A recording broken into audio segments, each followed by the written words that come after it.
Then I want to introduce my homie Jamal and what he has going on. He's not just only a graphic design artist, but he's one of those people that you meet, and once you meet him and get to talking with him, you see that he has a passion for what he's doing, and it's important to have the passion out of anything. Being the people will follow out of that process of you being able to display your passion. So I don't even want to just be able to put him into a category of one box because I feel like we all creative in more than one way. So I want to bring Jamal up, and Jamal will tell you a little about what's going on, and then we'll introduce two more people, and then we'll break the workshops up, okay? So my name is Jamal Collins. I go by Jayworking, so that's JayWorking. You can find me on all the social networks. You can find me at jayworking.com, all of that good stuff.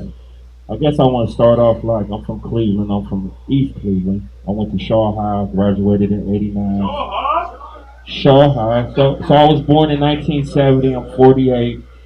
So that's kind of funny because when I started out doing graphic design, there wasn't no computers up at the school. There wasn't no internet up there. It wasn't any way to check and see how much you can make being a graphic designer. But I was coming up in the '80s, so I was a graffiti kid, so I was like always creative. I was always drawing and stuff like that. So when I graduated, I guess my parents wanted me to, do the American dream. I guess the American dream is graduating, getting a degree, and working your way up the corporate ladder and retiring after that.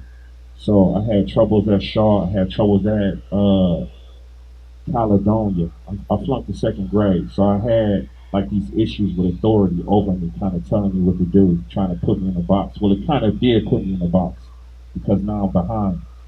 So even working my way up through college, I really didn't have no role models to help me through that because none of my parents had graduated from college. And even when I got into the corporate sector, I landed a job at PricewaterhouseCoopers. That's like one of the top accounting firms in the country. That's like number two. So in my mind, I felt like I had made it. So I'm working on the 27th floor in the BP Tower. I'm wearing a suit every day. So when they wasn't looking, I was on eBay. When they wasn't looking, I was developing my website. So I was kind of investing in myself, if that makes sense.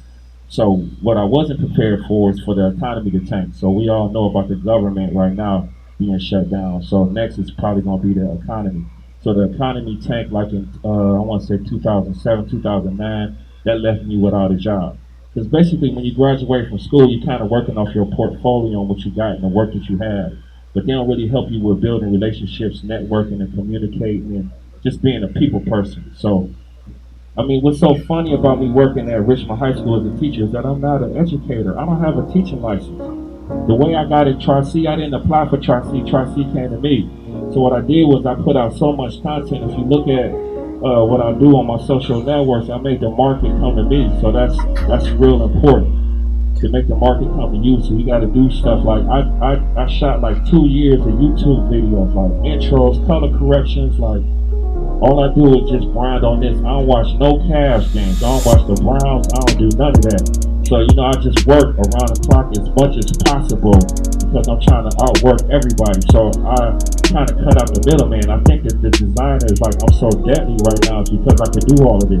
I don't need no video guy. I just do it myself. So I kind of consider myself like a disruptor. Like right now, I feel like I'm disrupting LinkedIn because people are not really using it like I'm using it. I'm putting so much content on there, like, it's crazy, like,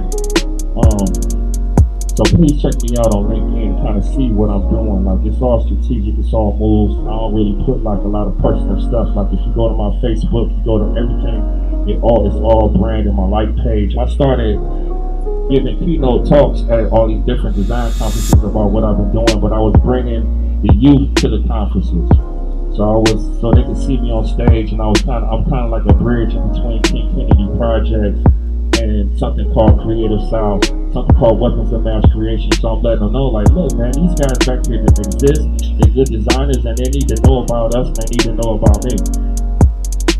Teaching design, I'm teaching marketing, I'm teaching Photoshop, I'm teaching free options like Adobe Spark. So you can come in and I can tell them about entrepreneurship, I can tell them about setting up a YouTube channel, I can talk about analytics and why he should be looking at that and why he should be coming to you and telling you, like, Pop, I need this camera. Pop, I need to learn how to fly this drone because that's where it's at.